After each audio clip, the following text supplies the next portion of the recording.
guys are actually doing and just talks about all this. Like, I'm sure Jack's sitting over there, so he's working overtime. But do you find that to be challenging or frustrating? I mean, or you've seen so much at this point that it's kind of like doesn't phase anymore? I think people get it now, and I mean, we don't advertise it.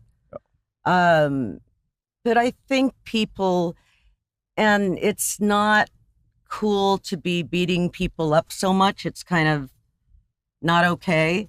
Thank God. Right. I mean, what they did in the 90s, in the early 2000s to people was so horrific that if that happened today, you know, the person doing it would be canceled.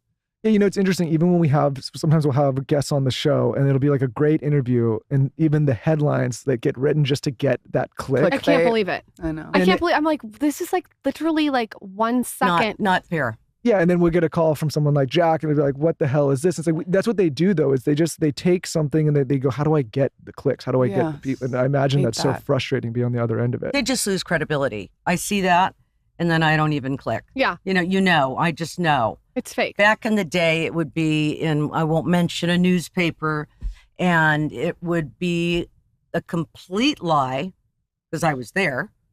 And it mentions the restaurant, it mentions the chef, it mentions a new model, it mentions a designer that was wearing, who was there. Like, they get 5 or 6 things in there.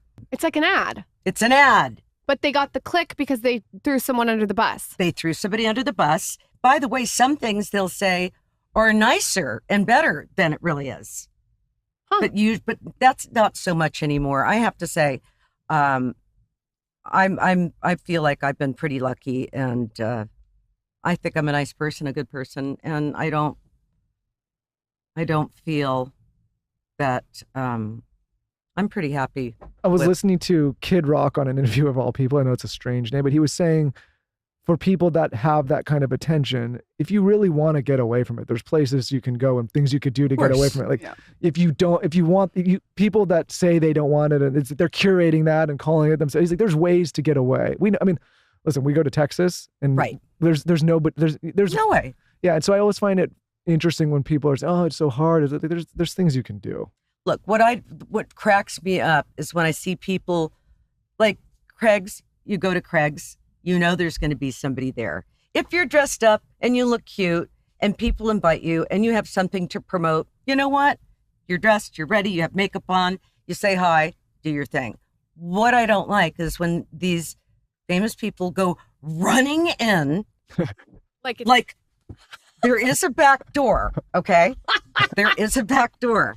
Yeah, you're saying I'm not going to say who, but during the Met Gala, a particular, I commented on it, was staying at a hotel. I think he's a rapper. And he came out and he's got a big thing with iced tea with a straw.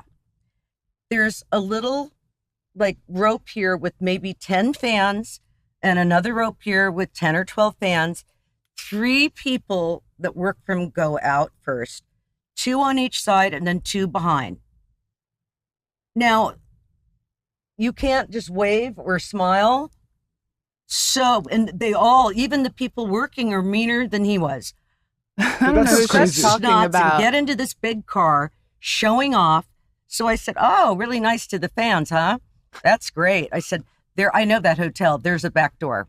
Oh my God! I would not want to get dressed down by you, Kathy. That's a no, you don't. But you know, we had Michelle Pfeiffer came in here one time, and the reason I tell this story is because I walked out and there was huge bodyguards in the lobby here. And I'm like, oh, geez. Like, okay, I guess it's Michelle Pfeiffer. And I didn't think anything of it. I ran to the bathroom. And then she pops out of the elevator, just glasses, casual, normal. And I realized they weren't there for her. It was somebody that absolutely did not need bodyguards. He was like a huge 6'4" guy with abs and a pec. And I was like, it's just so funny when you see that juxtaposition. Like, she's Michelle Pfeiffer. She comes in just by herself, casual, normal. Yeah. The other guy has bodyguards that he doesn't need in an office full of women. I'm like, all you need to do is just, Michael Jackson, there's never going to be anybody as famous as him. Yeah. Ever, ever, ever, ever. That is a superstar. That's done. Yeah. Those days are done. And you know what? He would make eye contact and smile and get in his car. You don't have to put on some big show like you hate it or you don't like it. Then stay home. You know what you guys should do? You should take your rugs. you should roll it out in front of Craig's, and then you should walk down your carpet. That's so cute. And let him shoot it. What a great idea. The only thing is they need better lighting there. Bring lighting. Truthfully, I will say this. I always feel like, isn't that terrible? I'm going to call Craig and tell him we got to get better lighting. Why don't you bring you could Craig's bring been on lighting. the show. We love Craig. Bring the We'll just lighting. tell him, Craig, get some better lighting, man. You know what? That's actually really funny. We'll get those big, when we have the makeup done, those big stand-up things. Yes. Ring lights. And we are going to do a carpet. Take the carpet and have someone shake it in front of you, and then you just walk down it because you Just know be it's going to be shot. shameless and shameful and A long one, Use like a really the long one. shamelessness of how it is to walk in there, and just like you're already walking down the Craig's red carpet, like make it your rug. that's really